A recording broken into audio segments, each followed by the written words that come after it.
Boa tarde, bom dia, boa tarde, boa noite a todos.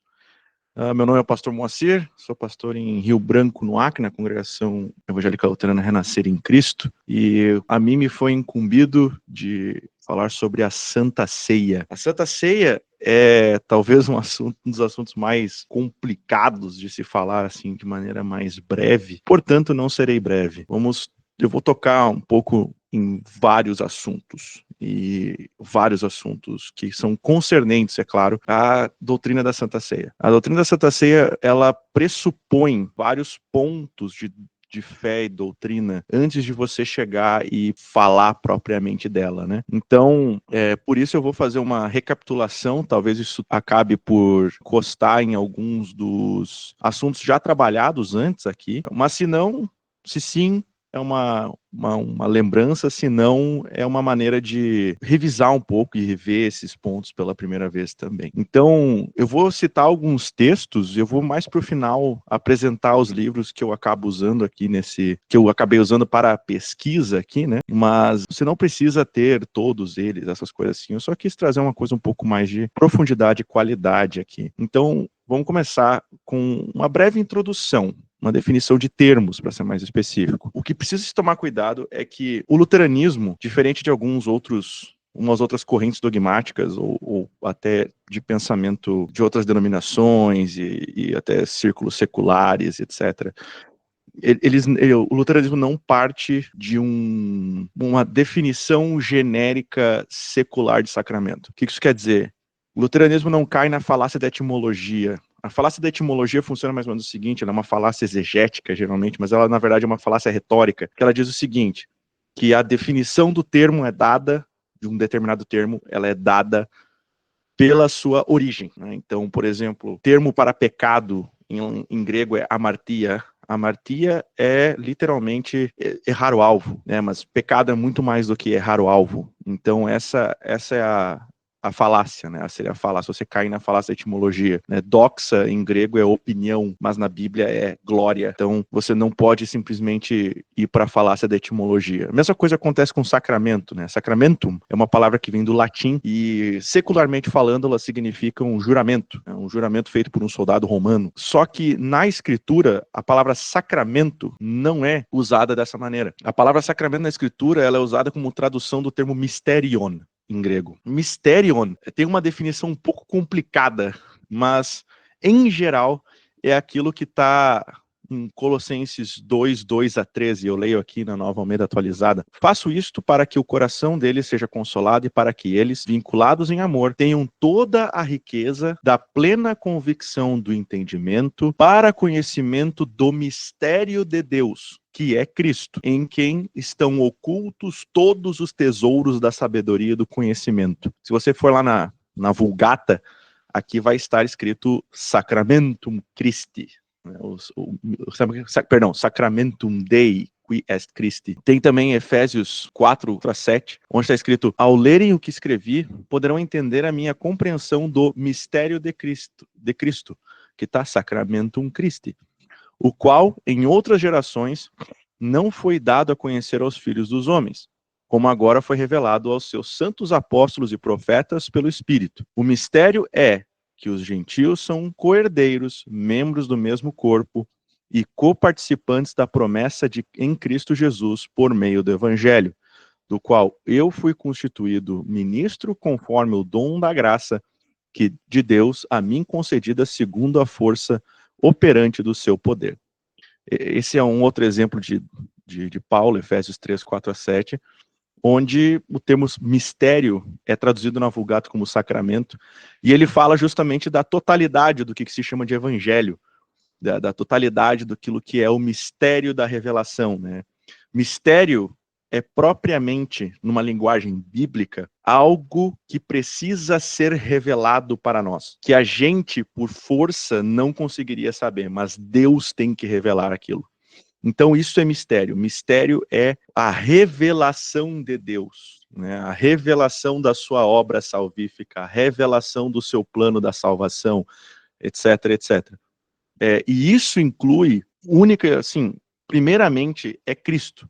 Cristo é o grande mistério de Deus, Cristo a encarnação é o grande mistério de Deus. Então, daí que você vê como a igreja sempre foi usando o termo mistério para falar dessas coisas.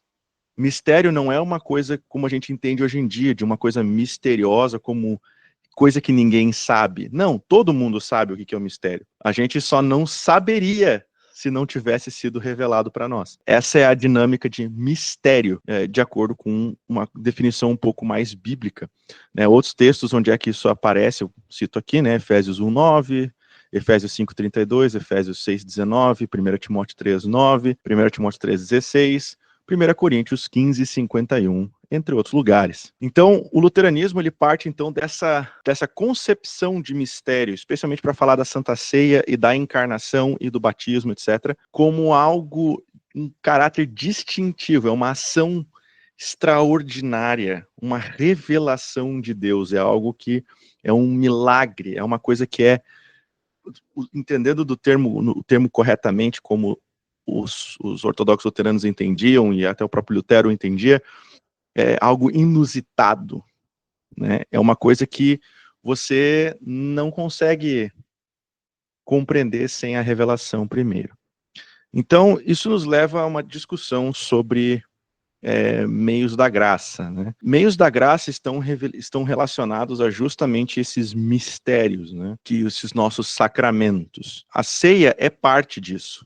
Então, a primeira coisa que a gente precisa botar na cabeça na hora de discutir Santa Ceia do ponto de vista luterano é justamente que a Santa Ceia é um mistério, algo que foi revelado e que a gente acredita. Tem que acreditar, da mesma maneira que a encarnação, a gente tem que acreditar, e foi algo revelado, e assim por diante, né? Os meios da graça, eles têm uma característica comum dentro da teologia luterana, que é justamente a entrega do evangelho. E aqui, evangelho, segundo a definição de lei e evangelho, o paradoxo lei e evangelho. Revisando o que é lei e evangelho, lei é aquela palavra que ordena, palavra de Deus que mata e porque te ordena fazer algo que você não consegue. É a lei de Deus que revela o teu pecado. O evangelho é justamente aquela palavra eficaz que te perdoa os pecados, né, e te traz vida e salvação. Então, aí que vem, né? A palavra de Deus, ela mata e vivifica. Essa é a dinâmica de lei e evangelho. Se alguém quiser conhecer um pouco mais sobre essa dinâmica, eu recomendo bastante a leitura de alguns textos de Lutero, mas geralmente uma teologia de Martinho Lutero, tipo a do Paul Althaus, é uma boa ideia, seja lá onde é que a minha esteja. Aqui. Se alguém, acho que foi reeditada recentemente a teologia de Martinho Lutero de Paul Althaus, que ele vai ter uma ideia sobre lei e evangelho, bem como tem alguns textos de Lutero sobre isso. Eu recomendo, por exemplo, Sermão sobre os dois tipos de justiça. Tem um pouco... Dois tipos de justiça é outro paradoxo, mas ele depende bastante do paradoxo de lei e evangelho.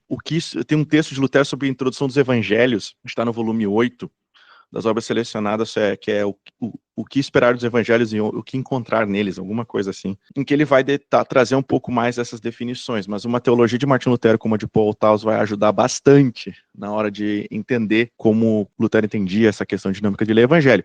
Bem como texto um pouco mais dogmático, como a dogmática de Miller, né? Essa aqui é a minha dogmática mais velhinha, ela foi editada mais bonitinha recentemente, ou até Confissão da Evangélica, uma dogmática um pouco mais nova, em 2 volumes, eu tenho ela em inglês aqui, Confessing the Gospel. Eu não sou o maior fã disso aqui, porque eu acho meio... Ela foi escrita por comissão, então nem tudo aí é da mesma qualidade, né? Mas o Miller até que dá para o gasto com relação a isso. Bem, voltando ao assunto aqui. A ceia, ela é evangelho puro. Ela é esse poder salvífico. Ela tem essa palavra eficaz salvadora que entrega o perdão dos pecados. Então a ceia, ela é evangelho. Ponto. Né? Um meio da graça é justamente aquilo que entrega o evangelho. E esse é o caráter chamado caráter compartilhado entre os meios da graça. No caso, batismo e a Santa Ceia. Então, se você quiser adicionar ainda palavra proclamada e absolvição dos pecados, na ideia de confissão e absolvição, também.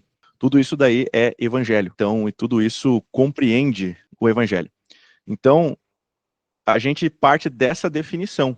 Mas isso, provavelmente, alguém já vai ter falado sobre meios da graça em geral, né? Outra coisa que é compartilhada entre todos os meios da graça é que é o fato de eles serem meramente passivos, né, e de eles oferecerem essa feliz troca, né? O que é o evangelho, no final das contas? É uma justificação, é a aplicação da teologia da justificação. Então, você tem de modo meramente passivo, né, o que o Lutero chama de mere passive, meramente passivo, essa feliz troca. Você entrega o seu pecado e Jesus te dá a salvação, né? É mais ou menos isso. E esse é chamado de feliz troca. Então, todos os sacramentos conferem essa feliz troca e todos os sacramentos eles são passivos. Eles são passivos para o nosso lado. Todos os meios da graça são passivos para o nosso lado, né? Por quê? De onde vem isso? Isso vem plenamente da ideia de monergismo divino na salvação. Para ser passive, para ser meramente passivo, Deus precisa ser o agente total e pleno da coisa. Então, qualquer visão que não preserva o monergismo divino na salvação vai acabar por transformar a ceia em alguma coisa que ela não é, ou vai diminuir o tamanho da ceia, ou vai transformá-la no memorial, ou alguma outra coisa assim. Quanto mais você fere o monergismo divino, quanto mais você fere a ideia de passividade humana, mais você perde da ceia, mais você perde de qualquer meio da graça. Isso é batata, assim, isso não tem para onde correr. Então, esses são alguns pontos, inclusive, eu não estou aqui para fazer polêmica necessariamente com calvinista, arminiano, não sei o que, papista, etc. Eu não estou aqui para fazer isso daí. O meu ponto aqui é justamente mostrar alguns pontos de discussão até da teologia luterana, com essas vertentes, inclusive. Né? Então, por exemplo, se a ceia é meramente um memorial, você bota a responsabilidade sobre o ser humano, é um problema. Se você tem um arrebatamento espiritual e você vai até onde Jesus está, é você que está fazendo a ação, já não é mais Deus que está fazendo a ação. E assim vai. Então, tem outros detalhes que entram aí, é claro, eu estou sendo bastante breve aqui, mas esse é um dos grandes pontos. Como assim diminuição dos meios da graça, diminuição? Bem, os meios da graça, eles pressupõem uma outra coisa, um pecado muito grave. A doutrina dos meios da graça, ela não, e do evangelho como um todo, não pode ser entendida num vácuo, ela não pode ser entendida de maneira isolada. De novo, doutrinas se conectam e dependem uma da outra. Você não pode entender o valor do evangelho, o valor da Santa Ceia, o valor da obra de Cristo, se você não entende o quão perdido você está. Então, o primeiro passo para você entender sacramentos, entender meios da graça, entender salvação, entender tudo, é entender o quão perdido você está. E aqui, esse axioma, isso é um axioma da teologia, de o quanto maior o pecado, maior a graça. Onde abundou o pecado, lá superabundou a graça. Quem fez esse axioma foi Paulo em Romanos 5:20. Quanto maior for o peso do pecado, maior deve ser a graça e o evangelho. Se nós formos olhar para a história da Reforma, a história da Reforma é justamente sobre isso. Ela começa com Lutero sendo afligido e assolado por um conceito de pecado muito grave, que os luterólogos modernos chamam de pecado radical, né, uma redescoberta do pecado radical. Porque enquanto você preserva que seja uma fagulha de espontaneidade humana na hora de tanto da conversão quanto do angariar obras para a própria salvação, você está diminuindo a obra de Cristo, você está aumentando a sua obra e você diminuiu o seu conceito de pecado, contudo o pecado continua inescapável, né? Então Lutero foi percebendo que aquilo que você pensa é pecado, e assim por diante o pecado foi se agravando, e até que chegou num ponto que ele precisava de uma graça maior do que o seu pecado. Estava muito difícil. Então, porque a teologia romana, especialmente da época, já que ela mudou nos últimos 300, 400 anos, a teologia romana da época, ela entendia esse sinergismo, que havia um certo sinergismo, né? E aqui eu não vou entrar aqui em questão especificar especificamente, deixar bem certinho o sinergismo, né? Mas a questão é, você tinha uma cooperação na hora de você ser salvo. Vamos chamar assim. Mas essa cooperação nunca era suficiente. Né? Ela nunca é suficiente se você parte de um conceito de pecado muito mais profundo. A revisão do conceito de pecado para Lutero acontece entre 1513 e 1516, quando ele percebe que concupiscência também é pecado. A vontade de pecar também é pecado. Que até hoje na Igreja Romana, a vontade de pecar não é pecado, mas a ação feita é pecado. Então, quando você entende que a vontade de pecar é pecado, o pecado é inescapável. Então, vindo desse agravamento, depois das leituras de uma leitura profunda de Paulo e de Agostinho, Lutero precisa desse conceito de evangelho, dessa graça que é maior, né? Aí vem os conceitos dos dois tipos de justiça que eu falei lá, tá na obra Selecionados, volume 1. E você precisa, então, de um monergismo divino. Você precisa que Deus faça tudo para que seja, de fato, pleno. Se Deus não faz tudo, a salvação não é plena. Se tem algo nosso, esse nosso é imperfeito. Ele não tem perfeição nisso, né? Então, quando você acaba deturpando essa visão sobre o pecado humano, você vai deturpar os sacramentos, vai deturpar a obra de Cristo, o evangelho, etc. Porque você vai diminuir a obra de Cristo. Se você pode fazer algo para a sua salvação, por que Cristo veio então? Sabe? Veio só para dar aquela completada no tanque? Complicado isso, né? Diminuindo muito o valor da obra de Cristo. Aí que está o grande ponto. Tendo essa visão de que o pecado é inescapável, o evangelho é a mensagem salvadora de Deus, a lei revela o pecado, etc, etc. Vem a pergunta, então, onde encontramos vida e salvação? Onde é que encontramos esse evangelho? Bem, a resposta é nos meios da graça, nos meios em que Deus escolheu para nos entregar o evangelho. Esse é o ponto.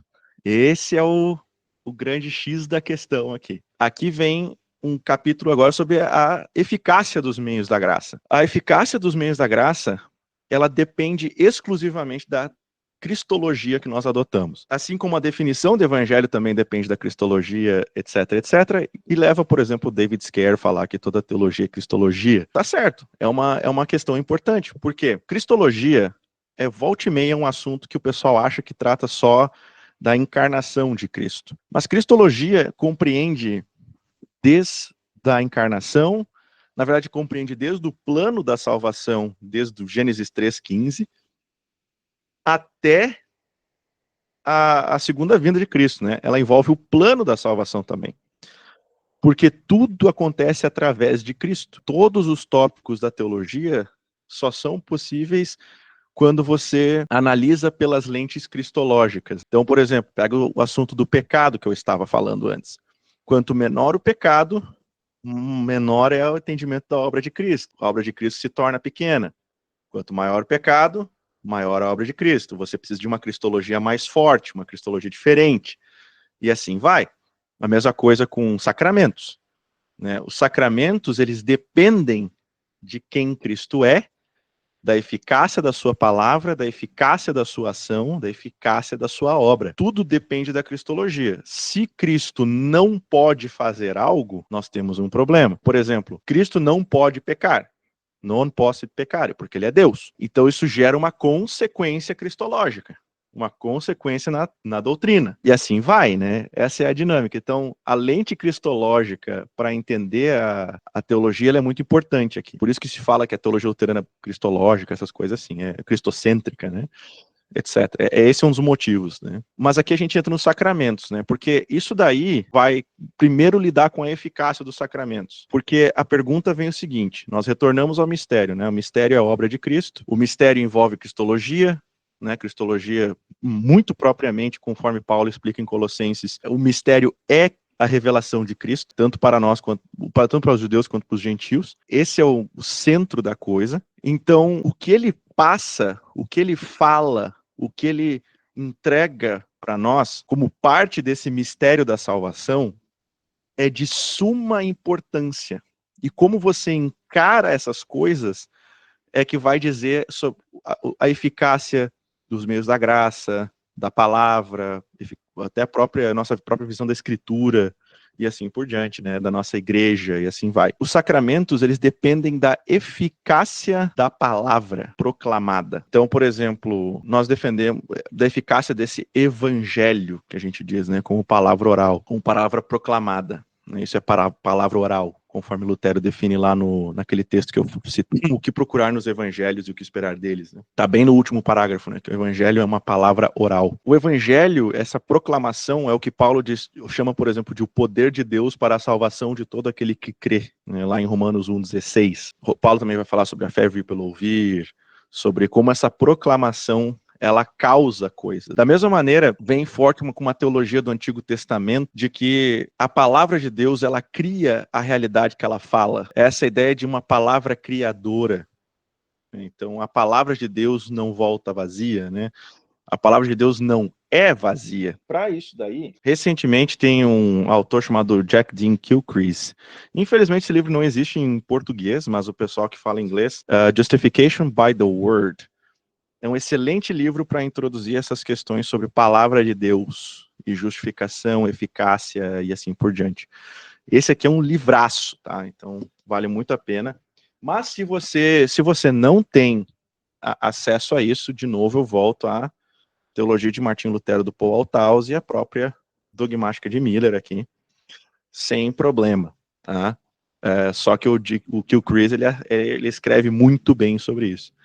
Então essa é uma recomendação muito honesta. Nós chegamos aqui sobre a eficácia da palavra. Eu não vou aqui defender a eficácia da palavra, porque eu vou partir do pressuposto que a palavra é eficaz, ok? Palavra criadora, palavra performática, pode procurar lá nas dogmáticas e ir atrás disso. E isso parte de uma cristologia de Cristo sendo o verbo de Deus pelo qual Deus cria todas as coisas. Vocês podem ver, por exemplo, nos milagres de Cristo no Novo Testamento, quando ele fala a realidade, né? Os seus pecados estão perdoados, levanta-te e anda, no caso do paralítico que é descido pelo telhado. Veja como a palavra de Cristo, ela sempre cria a realidade que ela está falando, né? Ela é eficaz. Esse é um dos pontos, né? De quando você vai lidar com os meios da graça, você tem que ter a ideia dessa palavra eficaz que está criando a realidade que ela está falando, de perdão dos pecados, de vida, de salvação. Então o evangelho não é um conceito morto, ele é um conceito dinâmico, ele é um conceito vivo. Palavra de Deus é um conceito vivo dentro da teologia luterana, de uma palavra que cria as coisas à medida que ela é falada, seja na liturgia, na leitura da palavra, no sermão, na confissão e absolvição, no batismo, na Santa Ceia, todos os momentos. Isso é muito importante para entender o que é essa palavra. Então aqui vem o que forma um sacramento. Há uma discussão sobre ter 3, 2 sacramentos, 4 sacramentos, sei lá quantos sacramentos. Em geral, né, Lutero mesmo defende batismo, Santa Ceia, confissão e absolvição, até um certo ponto, mas depois ele vai ficar com a visão dupla, né, de batismo e Santa Ceia, quando ele fica mais próximo do conceito de Agostinho, de que palavra e elemento fazem sacramento. Palavra aqui, entende-se esse evangelho puro, que fala a realidade, né, que cria, de perdão dos pecados, daquilo que está acontecendo, né? E o elemento é o elemento visível, né, algo concreto, físico. No caso do batismo, a água, no caso da Santa Ceia, o pão e o vinho. Os sacramentos, eles então adquirem uma outra característica. Eles têm uma característica anti-espiritualista gnóstica, né? E aqui eu vou só fazer um parênteses sobre isso, né? Que volta e meia há um sentimento gnóstico ao se falar dos sacramentos, tá? E todos os cristãos têm que ficar atentos a isso, tá? Para não acabar discutindo os sacramentos como se fosse algo gnóstico. Deus se usa do mundo material. O gnosticismo é justamente a ideia de rejeição da ordem e do mundo material. Esse é o resumo do sentimento gnóstico, assim, bem resumidaço. Assim. Então se exalta um espiritualismo contrário ao material, né? Sendo que, na verdade, o material e o espiritual tem que estar em equilíbrio. Quando se fala de sacramentos, volta e meia, você tem uma retórica gnóstica acontecendo, especialmente nos meios evangélicos, mas também nos meios católicos romanos, de um espiritualismo, carismatismo exacerbado, contrário e oposto a uma ordem material. E aí se usam até de algumas palavras de Cristo, como da carne nada se aproveita, essas coisas assim, para justificar esse tipo de movimento que não é cristão. Isso aqui é anticristão, esse tipo de movimento. E eu aponto aqui para 2 livros, tá? Esse aqui é o do Christian Stephenson, ele discute isso em um breve paragrafinho na página 183, 184, mas, especificamente, eu recomendo Isto é o Meu Corpo, do Herman Sasse. Isso aqui está em inglês, esse aqui está em inglês porque é o que eu tenho. Eu não tenho ele em português, eu perdi Isto é o Meu Corpo em português, mas ele existe em português, e você acha na editora Concórdia. Se facilitar, te mando até de graça isso aqui. E tem justamente uma discussão sobre o excesso de espiritualismo na Santa Ceia como uma coisa meio estranha. Herman Sasse não chega a chamar isso de gnóstico, quem chama isso de gnóstico é o Stephenson, mas é uma realidade, é um problema que nós temos. Quando na retórica para a rejeição de uma presença física de Cristo, você rejeita o material, tá? Então, eu vou aqui puxar a orelha de alguns reformados também, os anglicanos, anabatistas aí em geral. Quando vocês forem falar de sacramentos, cuidado para não soarem gnósticos rejeitando o material como se ele fosse inerentemente maligno, inerentemente mal. Não, Deus não criou um mundo mal. Você não acredita num demiurgo mal, que é malvado, e só num espiritual bom. Não, quando você ressuscitar, você vai ressuscitar com corpo e alma. Esse é um dos grandes pontos aqui. O material não é inerentemente mal.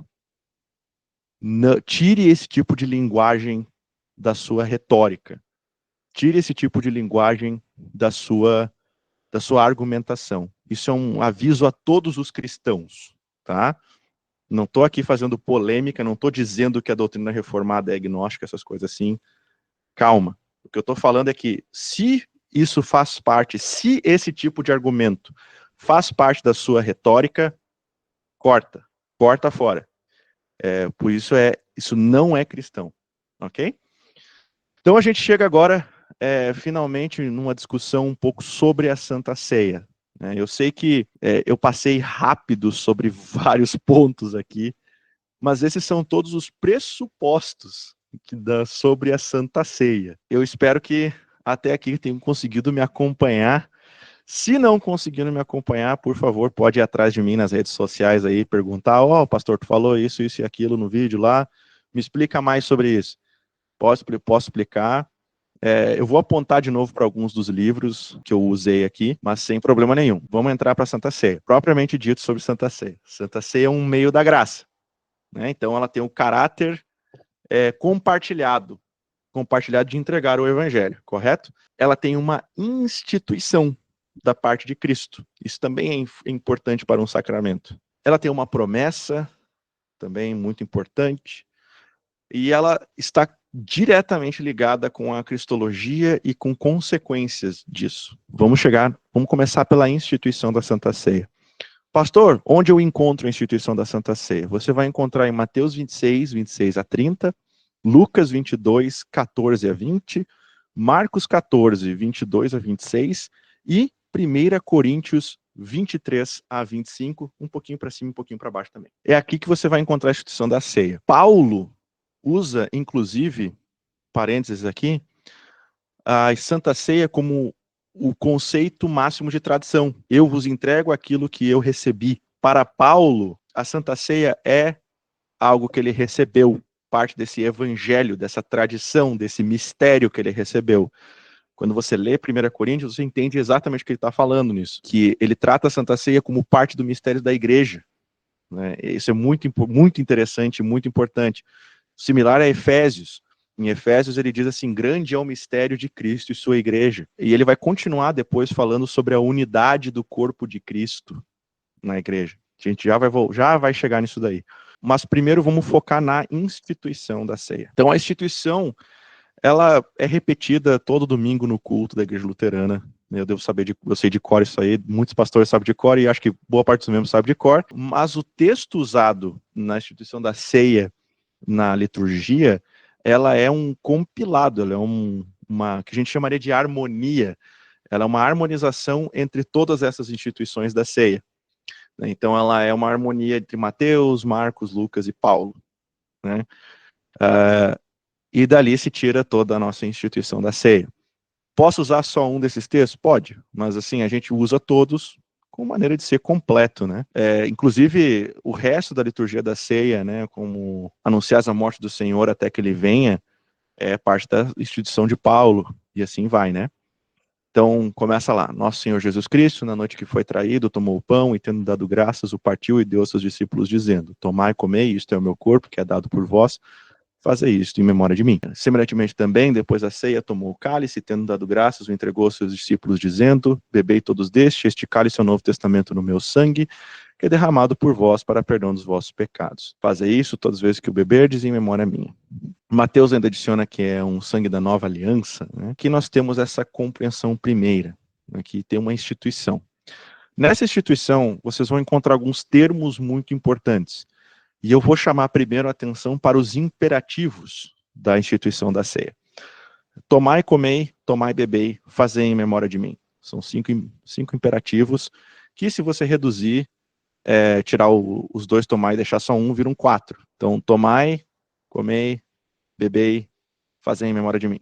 Tomar e comer estão juntos com a ideia de um comer oral, que o comer ele é puramente oral, como foi entendido e é a compreensão correta desse sacramento. Até mesmo os reformados, por mais que vão ter uma compreensão diferente da teologia por detrás daquilo ali, vão entender que é um comer oral também, né? Então todo mundo que leu isso dali achou que era comer oral. Da mesma maneira, o beber também é oral. Então você tem essas ações a serem feitas. Contudo, a benesse, as coisas, os benefícios da ceia não estão nas nossas ações. Lembre-se, a ceia, ela é passiva nossa. Passiva no sentido espiritual da coisa mesmo. Você não faz nada para merecer a ceia, né? É uma ordem de Cristo. Toma e bebe, toma e come. Não é uma coisa nossa meritória. Não, calma, não é meritória não. A ceia, ela é uma ação de Deus. É Deus que está te entregando, é Deus que está te dando isso. Tá, beleza. Isso é já na ceia primeira, já na primeira ceia, é assim. Fazer em memória de mim é um conceito que a gente vai ter uma discussão entre reformados e luteranos, essas coisas assim, e os zwinglianos especificamente, mas o luterano ele vai entender o fazer em memória de mim como fazer toda a ceia. Não é como se fosse aquilo que dá o tom da ceia. Não, mas é um mandamento de repetição. O conceito de memória na Bíblia é muito profundo. Tá? Deus lembrar-se das coisas significa que ele toma ações, que ele faz coisas quando ele se lembra das coisas. Então, Deus lembrou do seu povo. Né? Deus lembrou da aflição do seu povo. Né? Aí, quando começa Êxodo, está escrito isso lá. Então, Deus lembrou de Noé.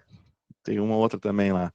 Então, assim, Deus sempre toma ações salvadoras quando entra nessa questão de memória e assim por diante.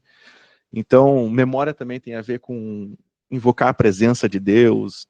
Assim, entra uma teologia do Antigo Testamento, da bíblica aqui, muito forte. Mas a ideia de fazer em memória é justamente essa repetição. Aqui, a exegese do fazer em memória é a mesma que Lutero usa, basicamente, no fazer penitência, né, na primeira das 95 teses, porque o imperativo aqui é um presente do indicativo no grego, um presente contínuo, ou seja, você faz continuamente. Fazer em memória de mim é uma coisa que significa uma continuidade, não é uma coisa feita uma vez só, ela é feita com regularidade pela igreja. Né? Isso é outro detalhe, isso aí é comandado aos discípulos, né? São os 12, 11, Judas tinha ido embora, mas isso é dado aos discípulos, né? Esse fazei em memória de mim. E, como a gente confirma com Paulo, lá em 1 Coríntios, os cristãos estavam fazendo. Em Corinto, especificamente, não estavam fazendo muito bem, mas estavam fazendo. Esse é o primeiro ponto, entender os mandamentos. Agora vem a discussão, é na promessa. O isto é o meu corpo, e isto é o meu sangue, ele é aqui que acontece as discussões, mas ele é parte da promessa, porque eles não podem ser interditos sem a modificação por vós, dado em favor de vós, tá? Em favor de vocês. Se você não entende, se você tira esse em favor de vocês, aquele ato fica vazio, né? Justamente, tome e come, isto é meu corpo, tome e bebe, isto é meu sangue. Para que, Jesus? Para que você está fazendo isso com nós? Não, esse aqui é o benefício, para perdão dos pecados, dado por vós, em favor de vós.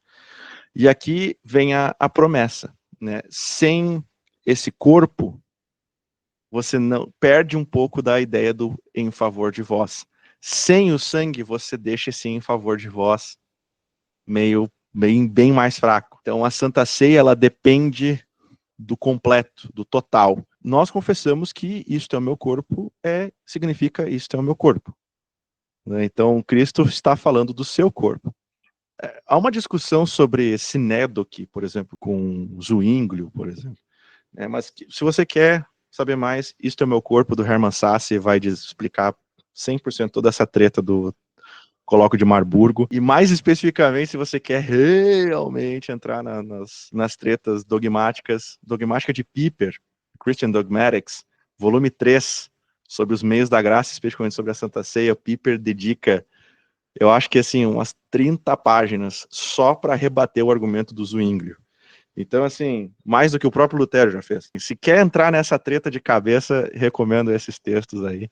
Claro, obviamente, poderia ir para os dogmáticos luteranos, que aí, meu Deus do céu, são 100, 200 páginas para cada cabeça aí, né? Mas nós acreditamos que sim, é o corpo de Cristo, corpo físico, inclusive, embora a gente vai chegar a como é que isso acontece, né? Mas Cristo está fisicamente presente, com a sua natureza humana, vamos dizer assim. Cristo está presente com a sua natureza humana. Fisicamente aqui entendido, não de maneira transubstancianista, de transubstanciação não, mas fisicamente no sentido de o corpo estar presente. O corpo está presente, assim como sua alma, corpo racional, tudo.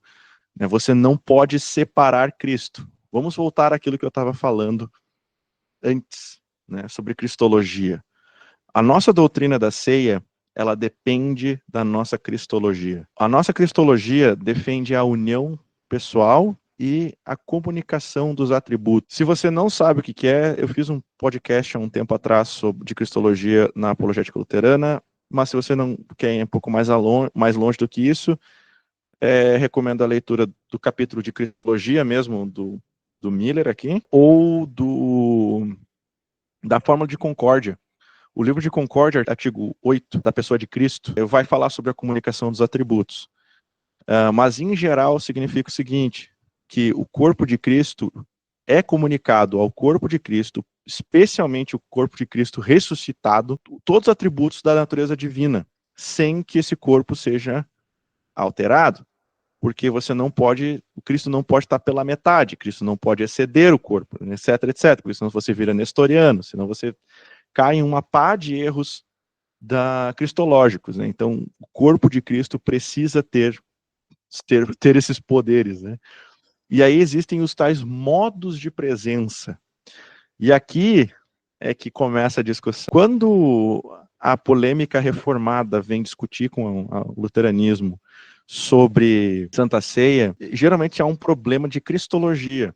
É que eles projetam sobre os luteranos a visão que eles têm de cristologia.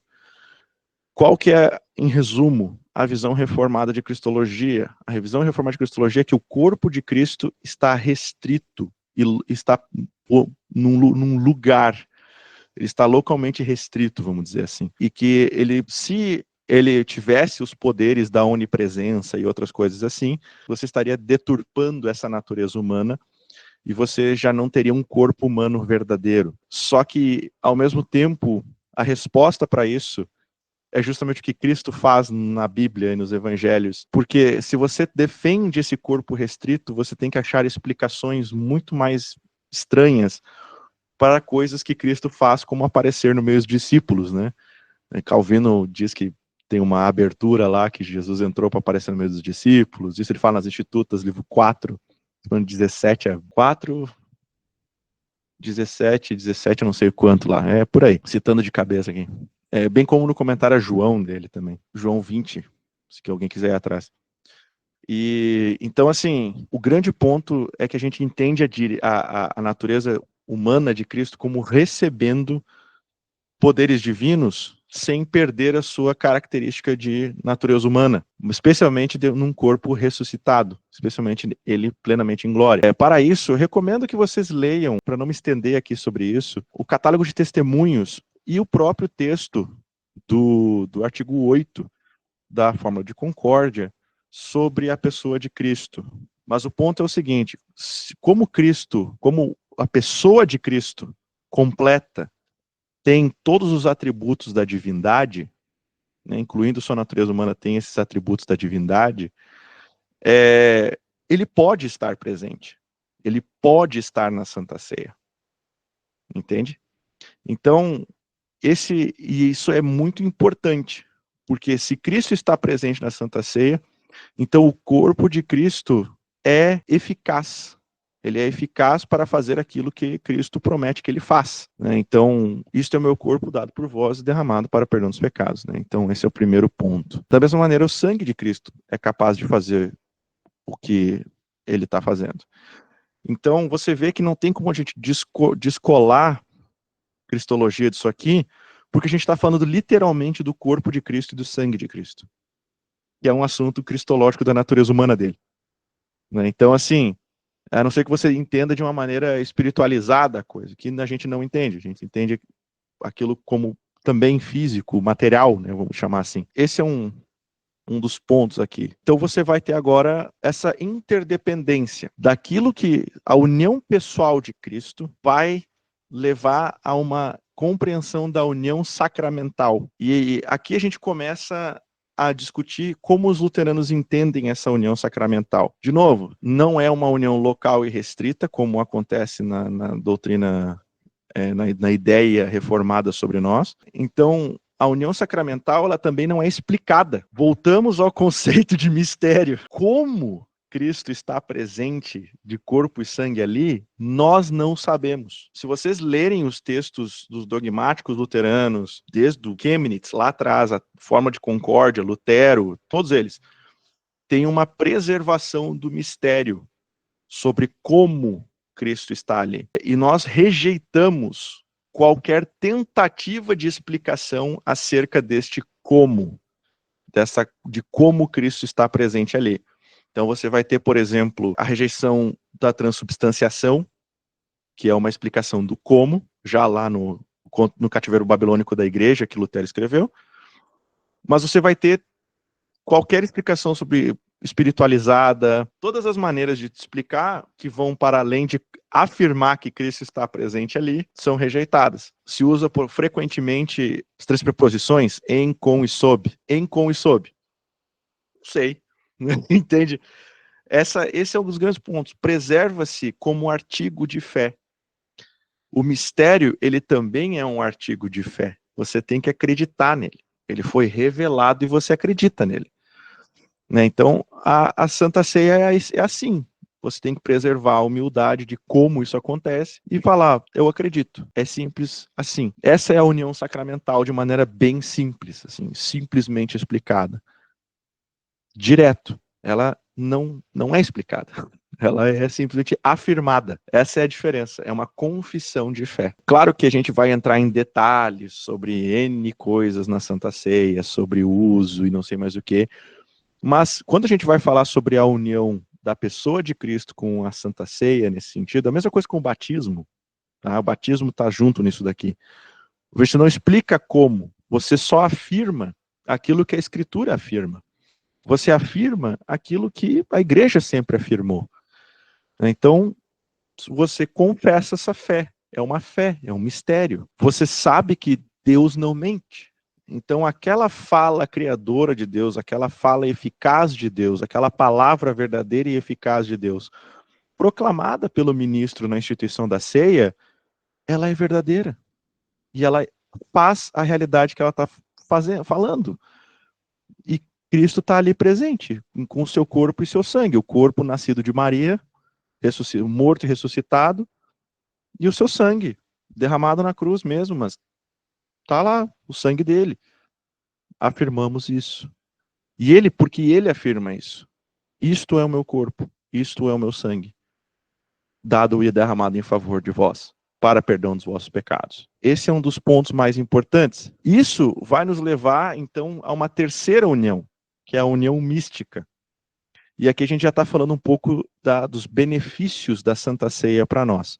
Então, eu vou só botar um pontinho, um pinzinho, assim, um alfinetinho nisso daí, antes da gente chegar. Vamos lá. Quais são os benefícios da ceia? Tá, vamos recuperar aqui.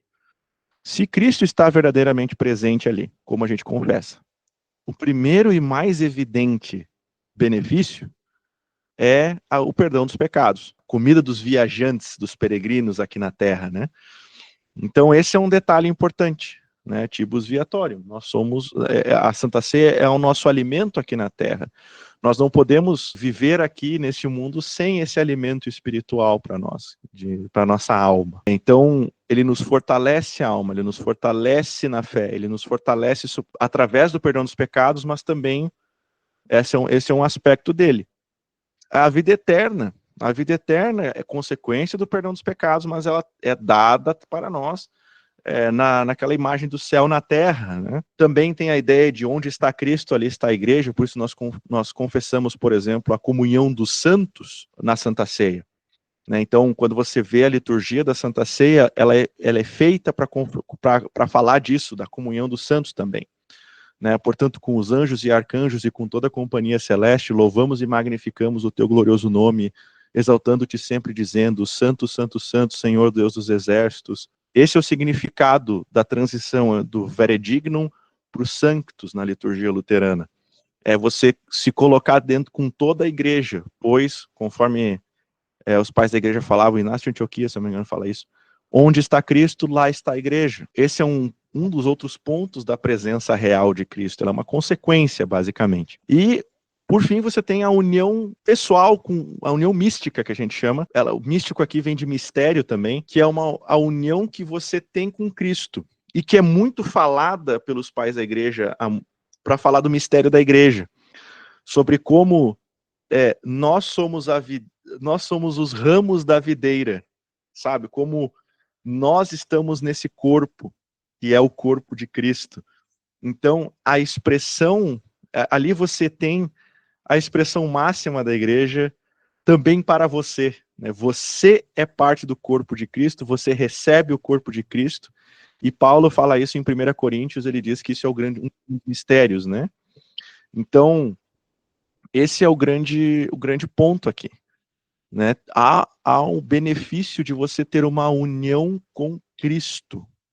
Agostinho fala muito disso também, sobre Deus estar dentro de nós agora, né? E assim vai, como expressão da igreja. Atanásio fala disso, por exemplo, no finalzinho da encarnação, né, os últimos parágrafos da encarnação, e assim vai. Então, aqui você vai ter aquilo que é os benefícios decorrentes do perdão dos pecados, mas muito característicos da Santa Ceia, essa presença real de Cristo aqui, né? O que ela significa para nós. Além disso, quando você pensa em Santa Ceia e Igreja, por exemplo, você vai pensar, as nossas confissões, elas são muito, muito claras em respeito a isso, né?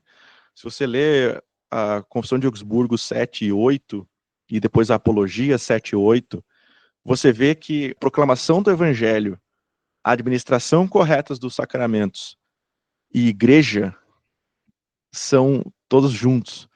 O evangelho e os sacramentos são o coração da igreja. Uma igreja sem evangelho e sem sacramentos não é igreja. Né? É como Hermann Sasse fala, né? Hermann Sasse tem um texto chamado A Santa Ceia na Vida da Igreja. E ele tem um momento que ele fala assim, mesmo em Atos dos Apóstolos, depois do sermão de Pedro, teve batismo. Então, palavra e sacramentos estão sempre juntos. E aí ele vai dizer assim, uma igreja sem os sacramentos, onde há apenas a palavra falada, o sermão do pastor, ela é uma sociedade para a edificação dos homens. ela é um Alcoólicos Anônimos, vamos dizer assim. Ela é só uma palavra que se esvai ao vento. Onde você tem os sacramentos, ali você tem Cristo presente. Aqui vem um outro ponto importantíssimo sobre a relação Santa Ceia e Igreja. Santa Ceia é onde Cristo também cumpre a sua promessa de Maranata, vem Senhor Jesus. Cristo vem, Cristo desce, é monergismo divino. É aqui que está o pleno monergismo, na descida de Cristo para a sua igreja. Lutero vai falar que é nesse momento que Cristo cumpre a promessa do Emanuel para nós. Emanuel, Deus conosco. Então, ali você tem a promessa do Emanuel sendo cumprida aqui e agora. Esse é o Deus conosco. Então, aqui a gente vai entrando em várias consequências de você confessar um Deus potente, um Deus onipotente na Santa Ceia. Um Cristo onipotente na Santa Ceia. O pastor luterano não é o porta-voz de um Deus ausente. Esse é o ponto. Pastor luterano não é o porta-voz de um Deus ausente. Isso foi o que o Hermann Sass falou em sala de aula, ouvido através do John Klein, que foi aluno dele. Então, esse é o ponto, tá? Cristo está presente no meio de nós, com os seus benefícios, com tudo que nós podemos receber de perdão dos pecados, vida, salvação. Ele também se coloca para uma união conosco que é supernatural, é uma coisa que nós não conseguimos descrever direito. Né? A Santa Ceia ela é essa expressão máxima do corpo de Cristo também. Então tem várias coisas que se juntam e se juntam e se juntam com a mera confissão de Cristo estar presente na ceia. Esse é a beleza da sacramentologia luterana. É quando você toma todos esses pequenos pontos e você vê eles culminando num Deus presente em favor de nós, dando o seu corpo e o seu sangue para o perdão dos nossos pecados, que nos causa perdão, vida e salvação, que nos coloca em união com Ele, que nos une com Ele e nos une como igreja, né? Então, há outras coisas para serem faladas sobre Santa Ceia que não daria para... Não vou conseguir falar agora, o vídeo já está longo demais, mas quem quiser conversar comigo sobre Santa Ceia, fica à vontade. Então, eu falei que eu ia falar de alguns livros, né? Vou repetir. Pessoal que não fala inglês, infelizmente a gente tem que se virar com o Millerzinho aqui, né? Então, John Theodore Miller aqui, Dogmática Cristã, é bem sucinto, ele não tem nada estranho. Ele, na verdade, é um resumo da Dogmática de Piper. A Dogmática de Piper, 3 volumes, tá? Eu tenho ela aqui. A Dogmática de Piper é isso aqui, tá? Esse livro aqui é um resumo disso aqui. O Piper usa todos os ortodoxos luteranos que vocês podem imaginar, ele respeita muito eles, etc. Mas quem tem acesso ao inglês, as coisas que eu falei aqui estão no 3º volume da Dogmática de Piper. A Cristologia está no 2º volume da Dogmática de Piper. Também aos falantes do português, Confessando o Evangelho, eu não consigo passar a bibliografia completa do Confessando o Evangelho, porque eu não tenho ela em português aqui, eu tenho ela em inglês, são 2 volumes também. Infelizmente, sobre este livro aqui, isso é uma dogmática que foi escrita por comissões, e a qualidade dos capítulos varia muito. Assim, o capítulo sobre pecado original é horroroso, por exemplo, mas a parte sobre sacramentos até que é ok. Então, assim vai, né? Então, a qualidade varia bastante, tá? Fique atento a isso. Claro, não pode faltar o livro de concórdia, esse aqui é o meu, que eu reencapei, tá? Artigos 7 e 8 da forma de concórdia, declaração sólida, bem como outros artigos aqui. Outro livro que eu falei foi esse, Justification by the Word, que é para você ficar por dentro sobre justificação pela fé e palavra e essas coisas assim, palavra de Deus performática, criadora, etc. Toda referência dogmática e bíblica bem aqui. Hermann Sasse, Isto é o Meu Corpo. Aqui o livro em português é um livro azul. Existe uma edição dos anos 70 também, chuto eu, 70, que vale a pena ler também. Ou você pega a segunda edição dele, azulzinha, muito legal, muito bonita. Aqui eu tenho a edição em inglês, mas o Isto é o Meu Corpo é fundamental se você quer entender essa doutrina luterana para uma abordagem um pouco mais moderna e lidando com outras denominações e questões mais modernas mesmo. O Stephenson, Confessional Lutheran Dogmatics, The Lord's Supper, é um excelente livro. Stephenson é profundo, assim, algumas coisas, mas ele fala simples o suficiente, assim. É um excelente livro também, e ele vai abordando vários desses assuntos. Outro que eu recomendo é o Werner Elert, The Structure of Lutheranism, a morfologia do luteranismo em alemão. Structure of Lutheranism é um livro que quem gosta de ortodoxos luteranos vai passar raiva com ele. O Elert tem uma visão meio negativa de alguns ortodoxos luteranos, embora não plenamente negativa. Ele foi colega do Hermann Sasse, ele tem umas coisas meio esquisitas no meio dele, mas quando ele fala de sacramentos, meu amigo, o texto dele sobre sacramentos é fantástico, tá? Então, assim, vale a pena. O que mais eu tenho aqui? Bem, esse aqui já não é para os iniciantes, esse não é para os amadores, tá? The Venerable and Adorable Eucharist. O lançamento de 2023 da Concordia Publishing House, por um sueco, se não me engano, Tom Hard, que era amigo do Stephenson, inclusive. Ele vai passar por vários pontos, desde Tomás de Aquino até pontos mais modernos, e ele é um livro bem mais pesado, ele é bem pesado, sobre Santa Ceia. Vai falar sobre adoração eucarística e um monte de outras coisas assim que eu não entrei aqui de propósito, porque são assuntos muito mais cabeludos, né? O ponto aqui é ser geral, um pouco mais geral, né? E introduzir o assunto. Há alguns outros textos de Lutero e tal. Eu recomendo, quando você vai falar com Lutero, comece por um livro como esse, A Teologia de Martim Lutero, do Paul Althaus. Foi, acho que, recentemente republicado. Se não, é difícil achar esse livro, mas acontece, ele tá por aí. Ele tá por aí na internet também. Sobre Lutero, vocês vão ter... eu posso compartilhar uma lista de escritos de Lutero que eu recomendo para todo mundo ler, mas aqui especificamente você tem a Confissão Maior sobre a Ceia de Lutero, e tem esse texto dos dois tipos de justiça. Eu vou deixar uma lista de escritos de Lutero que eu recomendo que as pessoas leiam. Então, assim, essa vai ser minha deixa. Então, eu espero que eu tenha conseguido tocar em muitos assuntos. Eu não tratei de polêmicas da ceia. Pode ser que, se alguém quiser muito, assim, eu posso tratar um pouco mais de polêmicas da ceia, diferentes visões sobre a ceia, recepcionismo, consagracionismo, outras coisas assim. Aqui foi justamente uma introdução bastante genérica e geral sobre Santa Ceia e meios da graça, assim, mais focados para a própria Santa Ceia. Qualquer coisa, cá estou, e eu não sou tão inacessível assim. Só me achar nas redes sociais e eu ajudo.